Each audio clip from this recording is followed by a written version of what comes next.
Hi, and welcome to the last of these 5 videos. My name is Roy Leighton, and these have been designed for those of you who are either considering coming on a program, sustained program, or have been on one and want to review, or are in the midst of one and want to use this as a way of focusing. So the final stage in the butterfly model, we've had the purpose, call to adventure, we've had understanding, accepting the call. We've had our action and evaluating, which is about crossing the threshold, the path of trials, developing challenge and change. And now we are evaluating and embedding, which reflects upon the theory, the research, and the personal experience. So for those of you who've been on a program, these videos would be shared with you for those people facilitating it, possibly.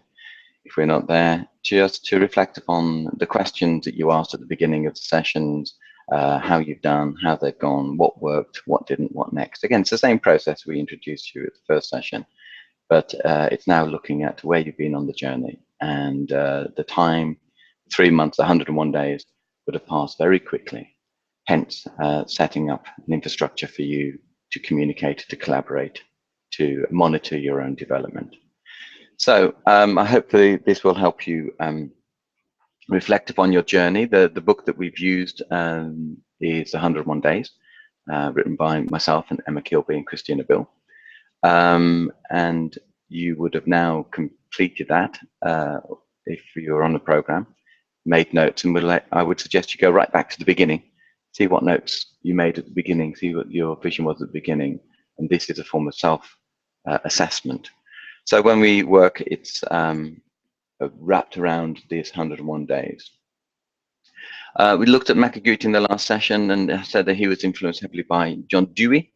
What we've been doing in this program is really exploring the philosophy of value creation, personal development. And Dewey said philosophy recovers itself when it ceases to be a device for dealing with the problems of philosophers and becomes a method cultivated by philosophers for dealing with the problems of men.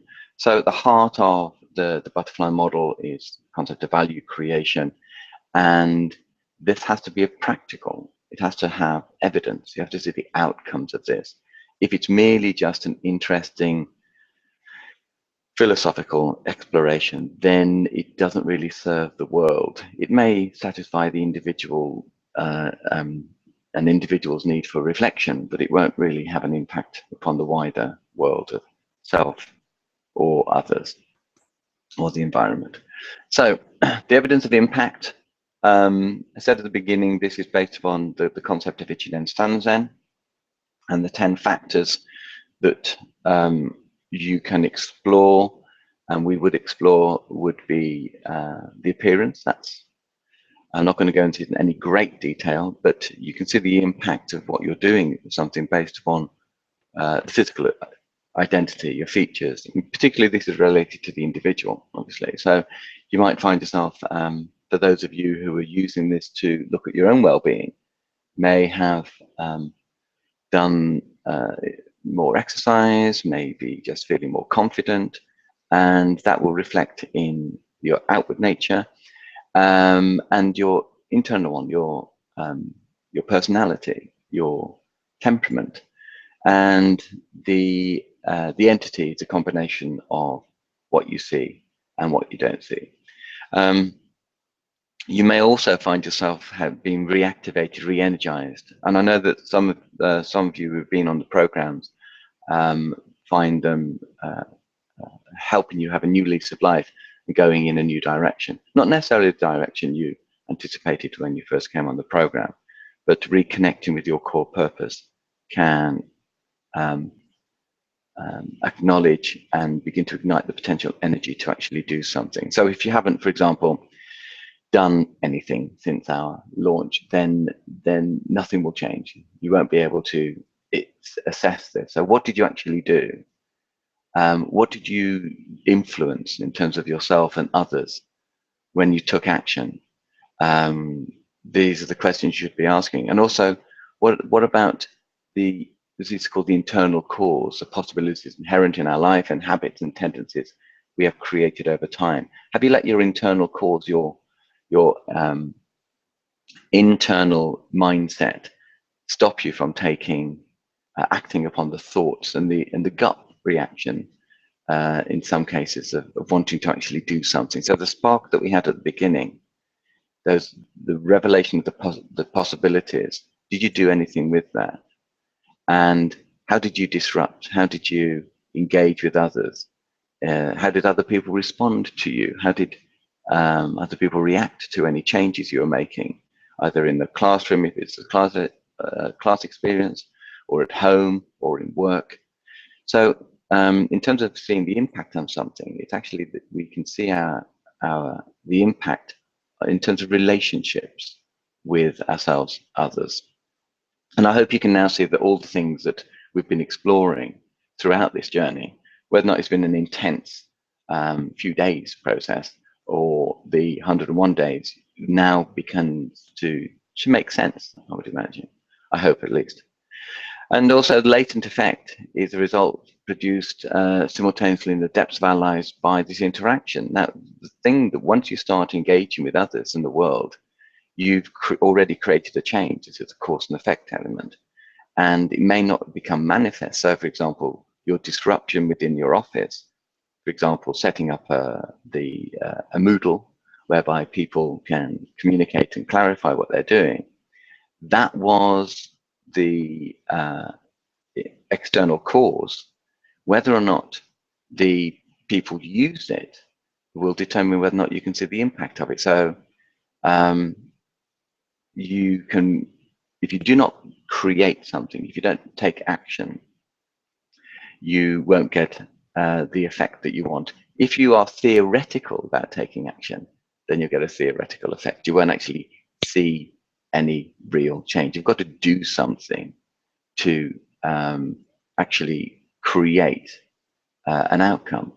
So the latent effect is you've already created some kind of outcome. You do not necessarily know what it is, but if you don't do anything, then you won't be able to get any outcome. So having a theory of change is one thing, engaging it is another.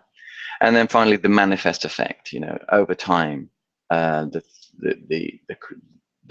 causes and effects that you've made, you should now see, okay, what does this now look like?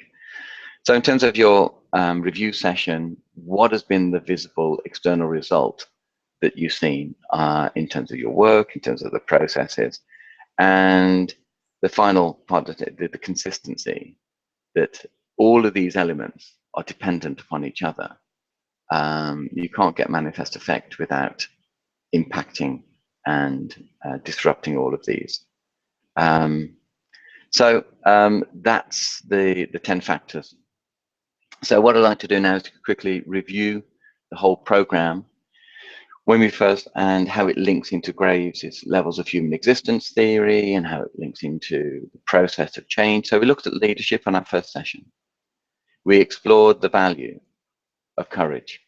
We introduced you to the call to adventure, the creative process, and we explored intuitive and spiritual intelligence. Again, remember that spiritual isn't religious, isn't necessarily religious. It's just the accumulation of the intellectual, the emotional, and the practical. And how they link in terms of the butterfly model process, all of these elements are interconnected, and the purpose and passion was predominantly a survival state. And again, so all of the various elements of relationships, resilience, results, all the aspects of the butterfly model simplified to these very simple shapes.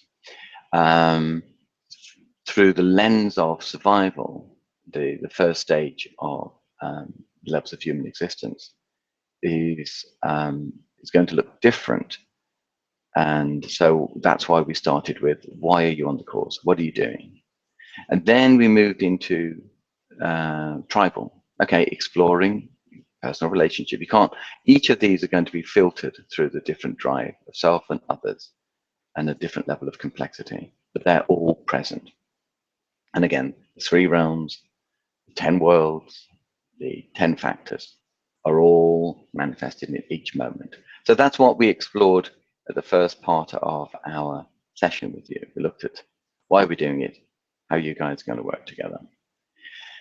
And then in the second section, and again, this could have been done over a short course or a longer program, but the process is always the same.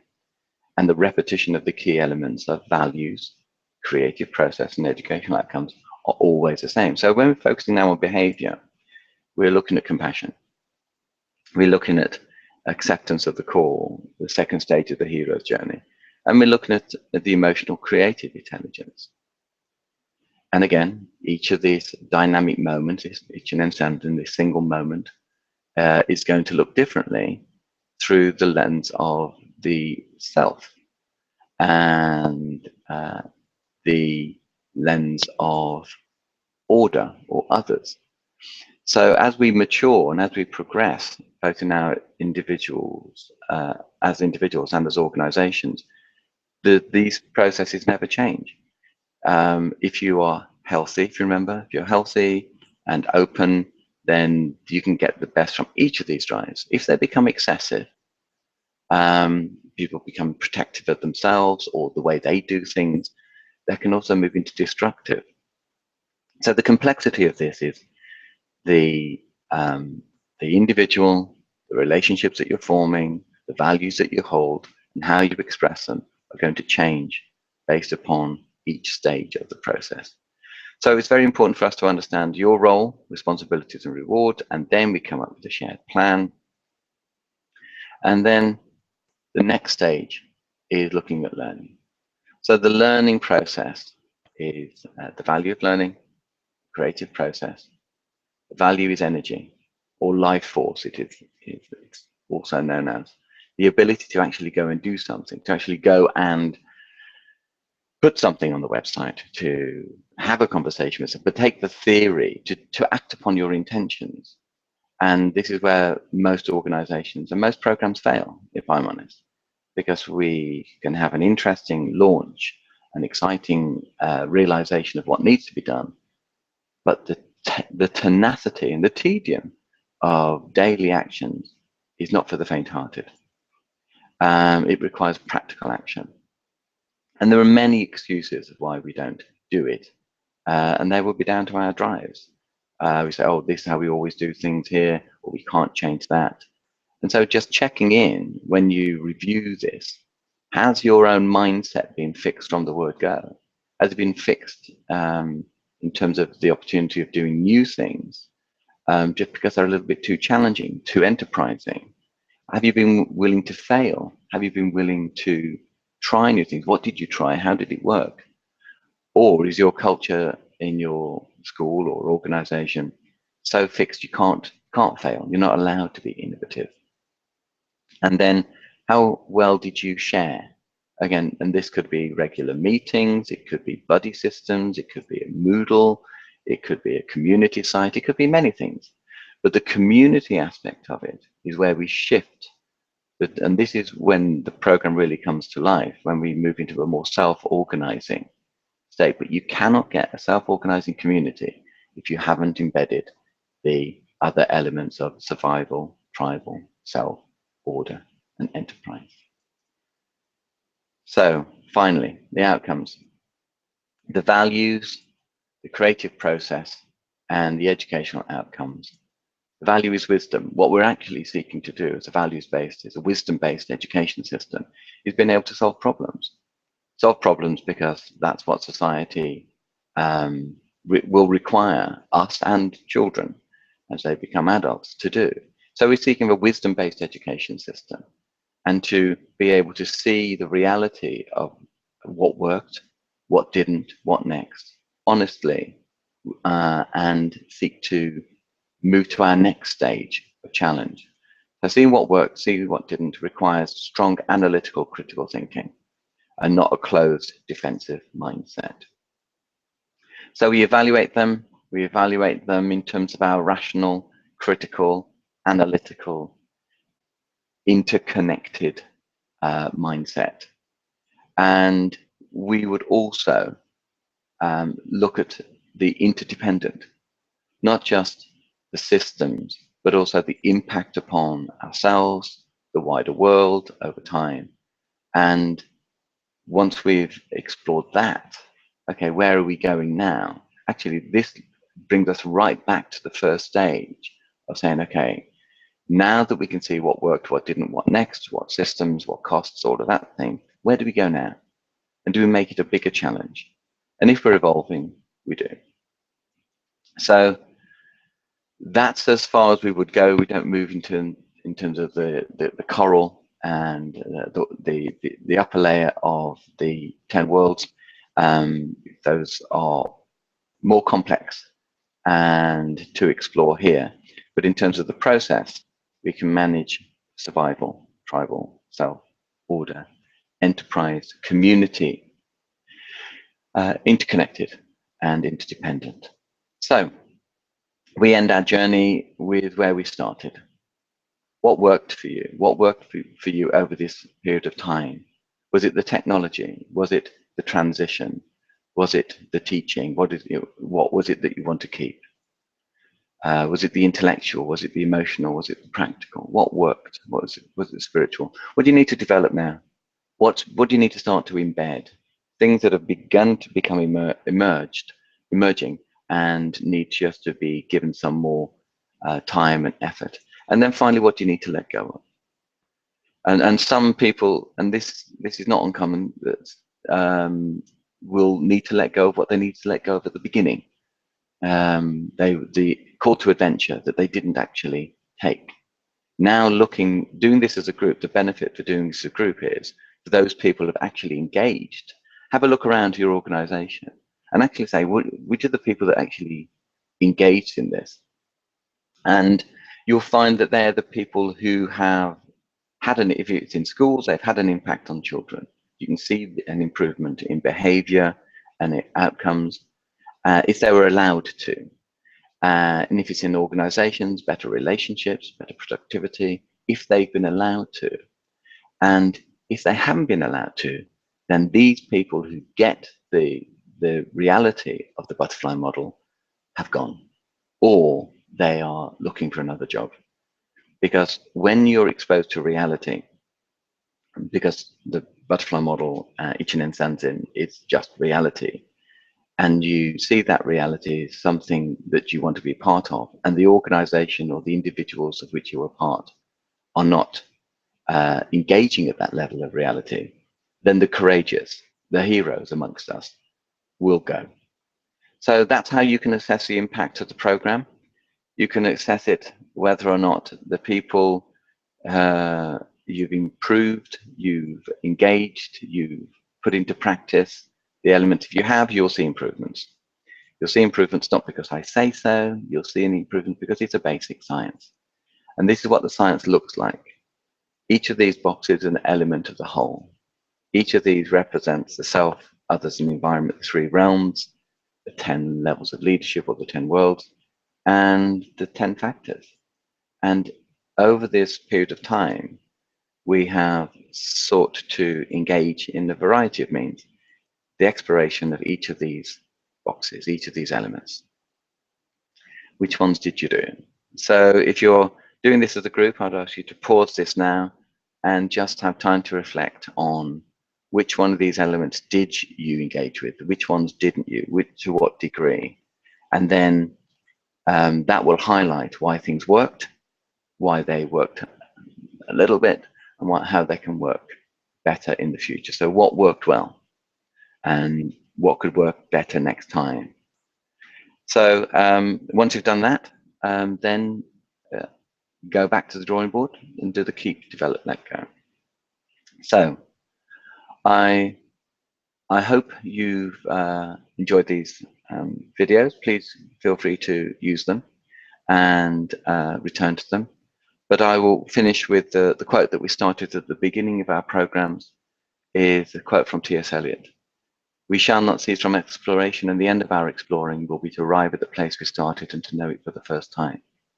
For those of you who have had the courage and the compassion and the life force and the wisdom to engage with this, even when you wanted to give up, even when you were a little bit frustrated, or when other people were trying to stop you, congratulations, because this will now make more sense to you, not because of anything that I've said, but if you apply the principles of values-based learning, if you apply the principles of humanism within your organization, you cannot not develop. You cannot not have a positive outcome, for the simple reason that's just how the world works.